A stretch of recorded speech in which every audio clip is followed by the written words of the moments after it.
Thank you so much. Dear President of the House, Madam President of the Senate, esteemed members of Parliament, ladies and gentlemen, first of all, I want to tell you that I'm honored to greet you all and truly grateful for the opportunity, today's opportunity to address the Parliament of the Netherlands and at such a meaningful moment. We are now in the midst of the most intense and focused negotiations for peace since the beginning of this war, for true lasting peace. And we are not talking about a pause or a temporary uncertain solution. We are working closely with partners to finally end this Russian war against Ukraine and through Ukraine against the very essence of life in Europe. And that's why now we need the same strong political support that we had at the beginning of this war. Back then, the future was shaped by our joint efforts in defense. Today, the future depends on our shared political positions and political decisions. They once needed to root out every cause of this war. The current Russian leader, and after him, all of his propagandists often use the term root causes of the war, as if there is something inevitable that forces Russia to keep fighting, and as if the reasons of Russia's wars were not inside Russia and not a part of its own nature, but instead located somewhere outside, somewhere in Ukraine, in Europe, in NATO, or elsewhere. They always blame others and always try to explain their wars through someone else's actions, as if the reason for their aggression is never in Moscow, but always in their neighbors. Let's look at Russia's history since 1991. From then until today, Russia has changed. It has been poor and rich. It has gone from oligarchy to dictatorship, but one thing has remained the same. It keeps bringing war and hatred. From Chechnya to the Balkans, from Moldova to Syria, from countries in Central Africa to Ukraine, Russia chooses conflict over peace. And Russians always say they're somehow not guilty, somehow. And someone else, not Russia, is always expected to make concessions so that Russia might stop spreading bloodshed. And that's always something they claim must be given up so they can stop killing. Now, in Russia's war against us, our people, our country, this logic has reached its largest and most dangerous scale. Russia has invaded our home. It's destroying our cities, our villages, killing Ukrainians, our children, and at the same time demanding that we give up parts of our land they haven't even managed to conquer. Russia keeps nearly a million strong occupation force on our territory, and yet it demands that Ukraine accept limits on our right to join alliances and on our sovereignty. Russia strikes our infrastructure, our cities and villages, our energy, and blame us in it. And when we strike back, they cry out as if only they have the right to strike and others must stay silent and suffer. That is Russia. And the truth is, we are dealing with a chronic offender.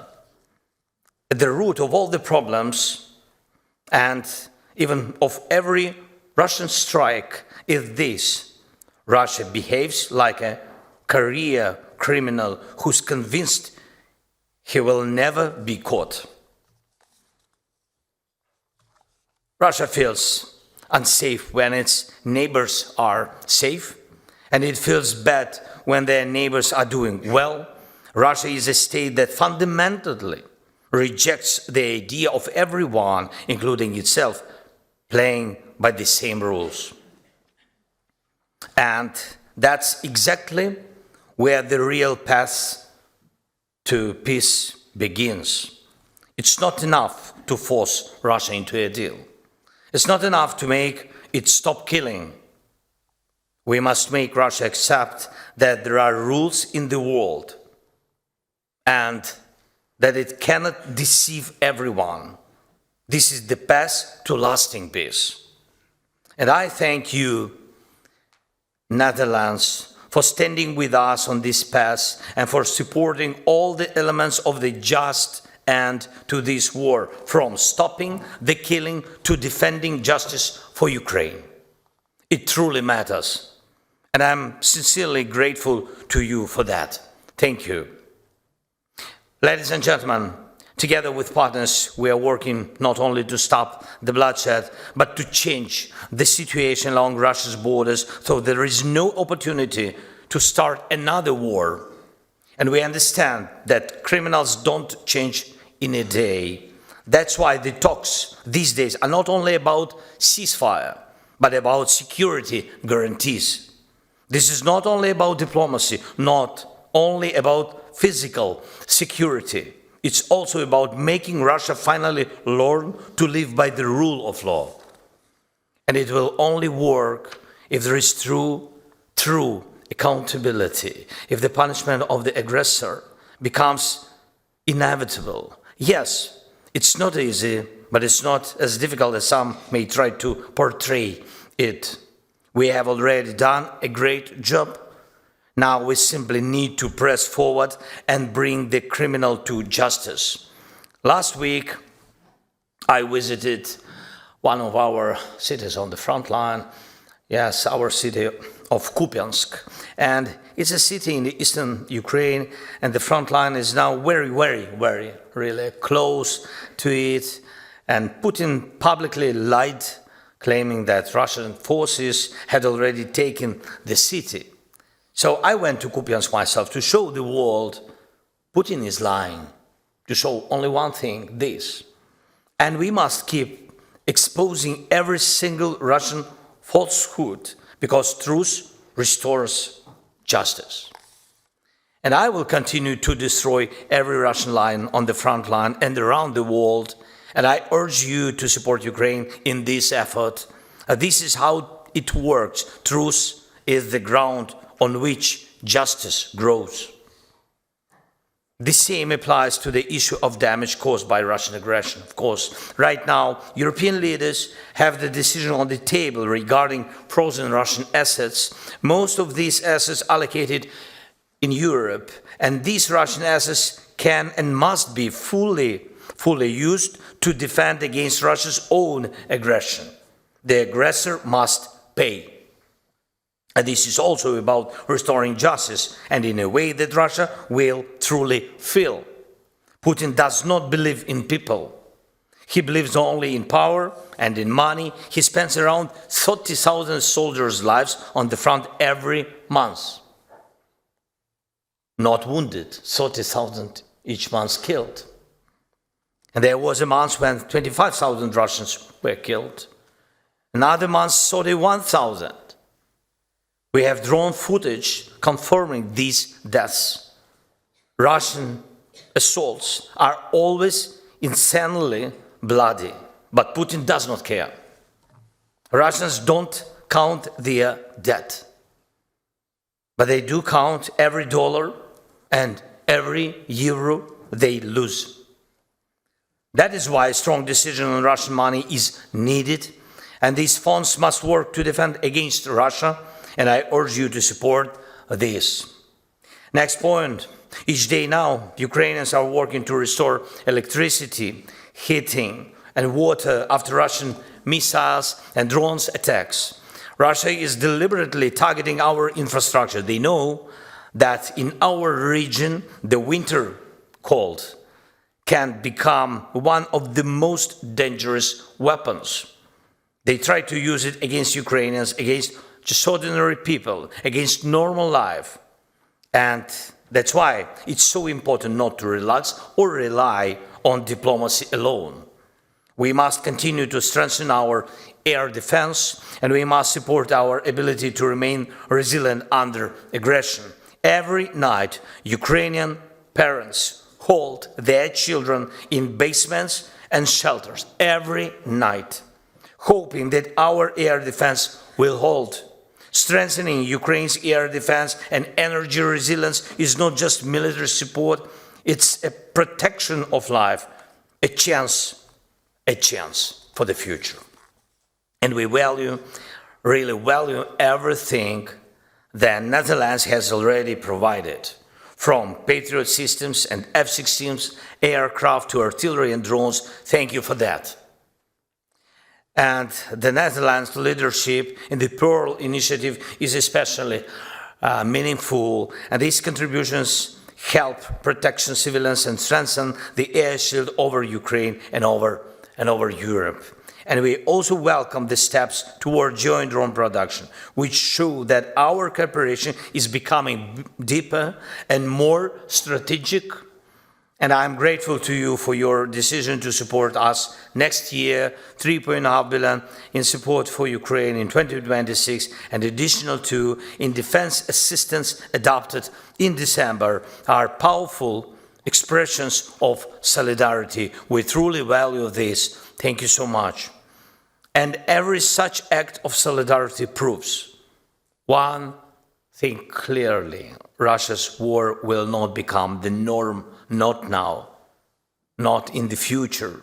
As long as you stand with us, and as long as our other partners stand with us, Russia stands alone with its war. This Sunday and Monday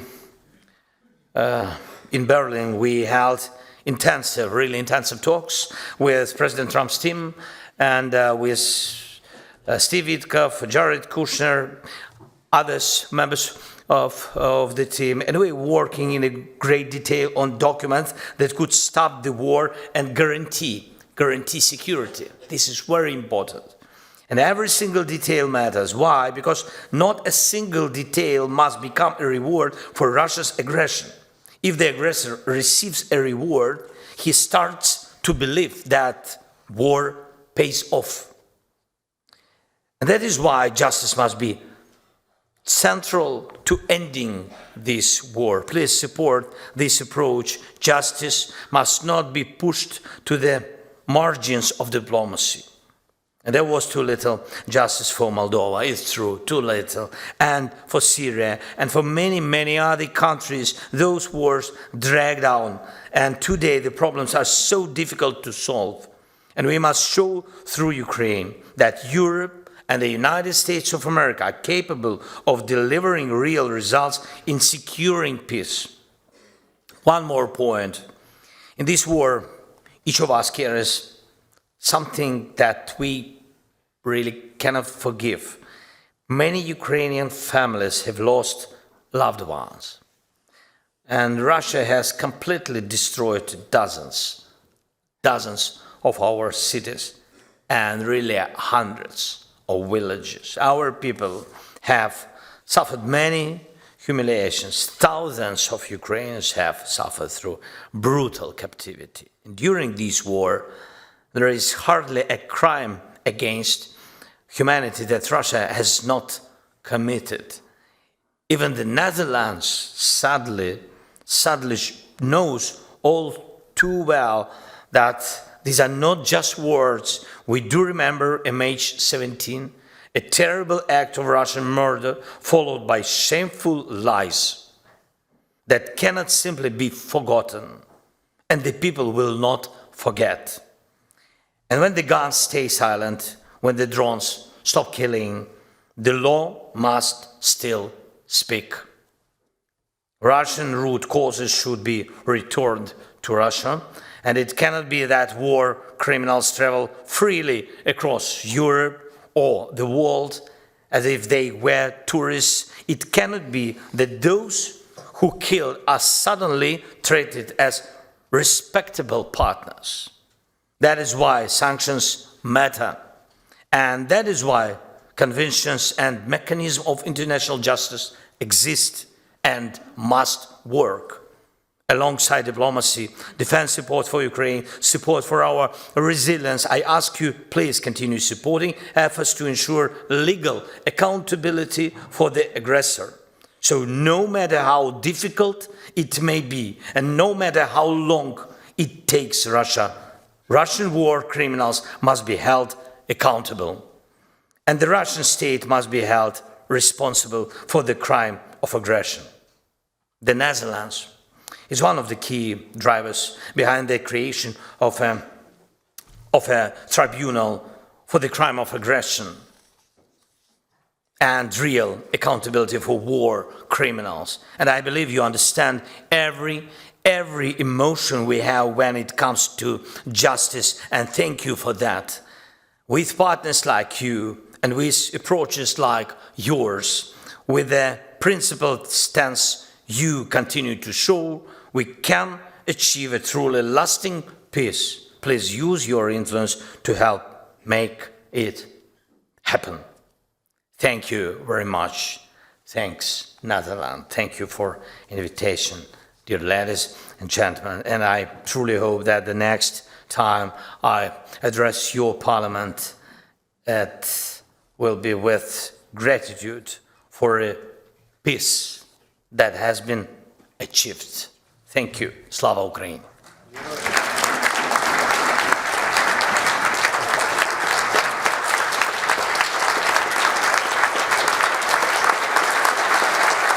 Thank you so much. Thank you very much. Thank you.